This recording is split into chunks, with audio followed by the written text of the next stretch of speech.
Last December వచ్చేసి IPL auction అయింది. ఈ ఐపీఎల్ ఆక్షన్‌లో ప్రతి టీమ్ వచ్చేసి మంచి మంచి ప్లేయర్స్‌ని కొనుక్కున్నారు. ప్లేయర్ వచ్చేసి బ్యాట్స్‌మెన్ కావచ్చు, బౌలర్ కావచ్చు, ఆల్ రౌండర్ కావచ్చు. ప్రతి టీమ్ వచ్చేసి మంచి మంచి ప్లేయర్స్‌ని కొనుక్కున్నారు. అంటే ప్రతి టీమ్ అంటే ప్రతి టీమ్ కాదు. కొన్ని టీమ్స్ అయితే కొనుక్కున్నారు. ఇంకొన్ని టీమ్స్ అయితే వాళ్ళ పాత ప్లేయర్స్‌ని రిటర్న్ చేసుకున్నారు. అయితే ఈరోజు ఈ వీడియోలో 4 టీమ్స్ గురించి మాట్లాడుకుందాం. ఆ టీమ్స్ ఏంటంటే ఎస్ఆర్‌హెచ్, ముంబై, రాజస్థాన్ ఇంకా గుజరాత్.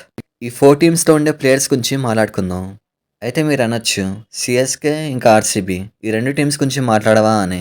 ఆ 2 టీమ్స్ గురించి ఆల్రెడీ వీడియో చేశాను. మీరెళ్లి చూసేయండి. ఛానల్‌లో ఉంది చూసేయండి. వీడియోని స్టార్ట్ చేసే ముందు మీరు గనక సబ్స్క్రైబ్ చేయకపోతే మాత్రం ఇప్పుడే చేయండి. సో వీడియోలోకొచ్చేస్తే ఫస్ట్ టీమ్ వచ్చేసి గుజరాత్ టైటాన్స్. గుజరాత్ టైటాన్స్ అయితే వాళ్ళ ఫస్ట్ సీజన్‌లోనే ట్రోఫీని కొట్టారు. కానీ లాస్ట్ 2 సీజన్స్ నుంచి గుజరాత్ టైటాన్స్ వచ్చేసి స్ట్రగుల్ అవుతుంది. అయితే ఈసారి గుజరాత్ టీం ఎలా ఉందంటే, లాస్ట్ సీజన్‌లో టీం ఎలా ఉందో అలానే ఉంది. ఆక్షన్‌లో కూడా అన్ని కోట్లు పెట్టి మంచి ప్లేయర్స్‌ని కొనలేకపోయారు. గుజరాత్ టీం వచ్చేసి ఆక్షన్‌లో 7 కోట్లు పెట్టి మరి జేసన్ హోల్డర్‌ని కొన్నారు. 7 కోట్లు పెట్టి ఒక బ్యాట్స్‌మ్యాన్‌నో, ఒక ఆల్ రౌండర్‌నో, ఒక బౌలర్‌నో కొనొచ్చు. కానీ వీళ్ళు మాత్రం ఒక రిటైర్ అయిపోయిన ప్లేయర్‌ని కొన్నారు. సో ఇక్కడైతే జేసన్ హోల్డర్‌ని కొన్ని మనీని వేస్ట్ చేశారని చెప్పాలి. అయితే ఈసారి గుజరాత్ టైటాన్స్ లైనప్ ఎలా ఉందంటే వీళ్ళకు టాప్ ఆర్డర్ వచ్చేసి శుభ్మన్ గిల్, సాయి సుదర్శన్ ఇంకా జోస్ బట్లర్ వీళ్ళున్నారు. చెప్పాలంటే ఈ టీం వచ్చేసి వీళ్ళ ముగ్గురిపైనే డిపెండ్ అయి ఉంది. లాస్ట్ ఇయర్ అయితే వీళ్ళ ముగ్గురిపైనే డిపెండ్ అయి ఉన్నారు. వీళ్ళ తర్వాత వాషింగ్టన్ సుందర్, షారుఖ్ ఖాన్ ఇంకా రాహుల్ తెవాతియా వీళ్ళు ముగ్గురు వస్తారు. చెప్పాలంటే వీళ్ళ ముగ్గురు అయితే పెద్ద బ్యాట్స్మెన్ అయితే కాదు. నార్మల్గానే బ్యాటింగ్ చేస్తారు. సో గుజరాత్ బ్యాటింగ్ అయితే టాప్ ఆర్డర్ పైనే డిపెండ్ అయి ఉంది. ఇంకా బౌలింగ్ విషయం దగ్గరకొచ్చేస్తే బౌలింగ్ అయితే బాగుంది.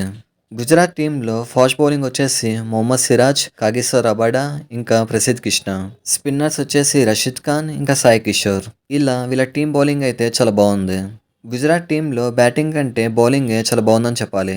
సో గుజరాత్ టీంకి అయితే ట్రోఫీ గెలిచే ఛాన్స్లు 75% ఉందని చెప్పొచ్చు. నెక్స్ట్ టీం వచ్చేసి ముంబై ఇండియన్స్. ఫుట్బాల్లో ఎఫ్సి బార్సిలోనా ఎలాగో అలాగే క్రికెట్లో ముంబై ఇండియన్స్ అలాగా. ముంబై ఇండియన్స్‌కి ట్రోఫీలు, ఇంకా ఫ్యాన్ బేస్ ఈ 2 ఉన్నాయి. చెప్పాలంటే 2025 సీజన్‌లో ఒకవేళ ముంబై ఇండియన్స్ అయితే ఫైనల్‌కెళ్ళి ఉంటే ముంబైయే గెలిచేది. కానీ క్వాలిఫైయర్స్‌లో ఓడిపోవడం వల్ల జస్ట్ మిస్ అయ్యారు. సో ఈసారి ముంబై ఇండియన్స్ టీమ్ ఎలా ఉందంటే 2025 సీజన్‌లో ఏ టీమ్‌తో వచ్చారో ఇప్పుడు అదే టీమ్‌తో వస్తున్నారు. ఆక్షన్‌లో కూడా పెద్దగా ప్లేయర్స్‌ని కొనలేదు. ముంబై ఇండియన్స్ దగ్గర మనీ లేక ప్లేయర్స్‌ని కొనలేకపోయారు. అయినా కూడా వాళ్ళ దగ్గర ఉండే కొంచెం మనీతో క్వింటన్ డికాక్‌ని కొన్నారు. అయితే ముంబై ఇండియన్స్ ప్లేయింగ్ లెవెల్ విషయం దగ్గరకొచ్చేస్తే టాప్ ఆర్డర్‌లో అయితే రోహిత్ శర్మ ఉన్నాడు. రోహిత్ శర్మతో ఓపెనింగ్ అయితే క్వింటన్ డికాక్ కానీ, రికల్టన్ కానీ వీళ్ళిద్దరిలో ఒకరు చేయొచ్చు. అయితే వీడియోని చూస్తున్నారు కదా మీరు చెప్పండి.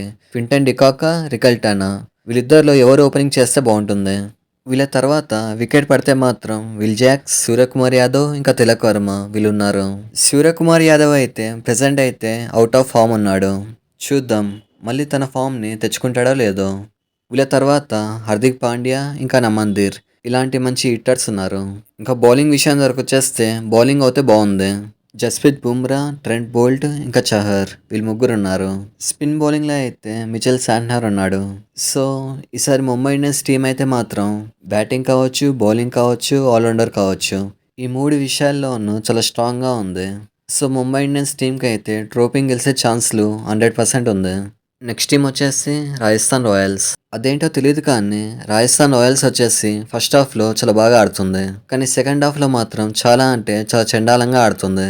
అంటే ఇక్కడ ఫస్ట్ హాఫ్ ఇంకా సెకండ్ హాఫ్ అంటే ఫస్ట్ 7 మ్యాచెస్ ఇంకా లాస్ట్ 7 మ్యాచెస్ అలా అని. అయితే ఆర్ఆర్ టీం విషయం దగ్గరకు వచ్చేస్తే ఓపెనింగ్ వచ్చేసి యశస్వి జైస్వాల్ ఇంకా వైభవ్ సూర్యవంశి ఉన్నారు. వైభవ్ సూర్యవంశి పేరుని ఈ మధ్య చాలాసార్లు వినే ఉంటాం. కేవలం 14 ఇయర్స్‌లోనే తను ఏంటో నిరూపించుకున్నాడు. కేవలం 14 ఇయర్స్‌లోనే తన పేరేంటో ప్రపంచం మొత్తానికి చూపించాడు.